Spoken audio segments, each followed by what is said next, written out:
Because આખા I think ગુજરાતમાં આટલી મોટી પ્રી સ્કૂલ તો હજી સુધી નહીં હોય કે જે ખાલી કિડ્સના અર્લી એડ્યુકેશન ડેવલપમેન્ટ માટે છે. મને ઘણીવાર પેરેન્ટ્સ એવું કે મેમ આટલી મોટી જગ્યામાં તમે ખાલી પ્રી સ્કૂલ કરી, તો જે દિવસે બી એવું પેરેન્ટ્સે મને પૂછ્યું કે રડતું તું, હા થોડું રડતું હતું પણ સેટ થઈ જશે, બસ આજ મારો આજની તારીખમાં પણ આજ મારો સેન્ટેન્સ હોય છે. Hi everyone. So today we are here with Dipali ji, Dipali Gadia. She is the founder of Vatsalya International Preschool.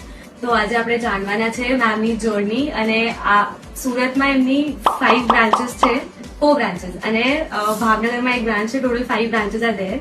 તો આ એમની જર્ની કેવી હતી અને આખી પ્રોસેસ શું હતી, તો લેટ્સ સ્ટાર્ટ ધ કોન્વર્સેશન. જયારે નેસ્ટ માઇન્ડમાં આવ્યું ને ત્યાં ખુલ્લું મેદાન મળે, ગ્રીન ગ્રાસ હોય, પછી બચ્ચાઓ ચાલતા હોય તો ઉપરથી બર્ડ્સ ફ્લાય કરતા હોય, તો બસ આ થોટ પ્રોસેસ એકવાર સ્ટાર્ટ થઈ. એટલે અમે અમારી રીતે અમારી પ્લેસ એવું બધું ફાઇન્ડ કરવાનું સ્ટાર્ટ કર્યું.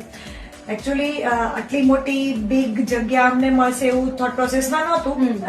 અમે બસ એટલું હતું કે ઓપન એર કશું બી કરવું છે, કે ચાઇલ્ડ એકવાર એ પ્લે એરિયામાં રમવા જઈ શકવું જોઈએ, એ ગ્રીન ગ્રાસમાં બેકફૂટ ચાલવું જોઈએ. તો એવું બી નહીં, એની સાથે મોડર્ન બધી જ ફેસિલિટીઝ પણ ચાઇલ્ડને મળવી જોઈએ અને એ અત્યારે જરૂરી જ છે. ફોર એક્ઝામ્પલ એને હું ગરમીમાં ન રાખી શકીશ, જાજો ટાઈમ માટે હું એને તડકામાં પણ નહીં રાખી શકું. ઓબ્વિયસ છે બધા અત્યારની એટમોસ્ફિયર પ્રમાણે ચાઇલ્ડ થોડા સેન્સિટિવ બી હોય છે, રેશિસ આવી જાય એક્સેટ્રા એક્સેટ્રા, કઈ બી લોકોને પ્રોબ્લેમ થાય, ડિહાઇડ્રેટ થઈ જાય. તો એ બધી થોટ પ્રોસેસ ચાલુ કરીને સ્ટાર્ટ કર્યું કે બીજું એ લોકોની સિક્યોરિટી.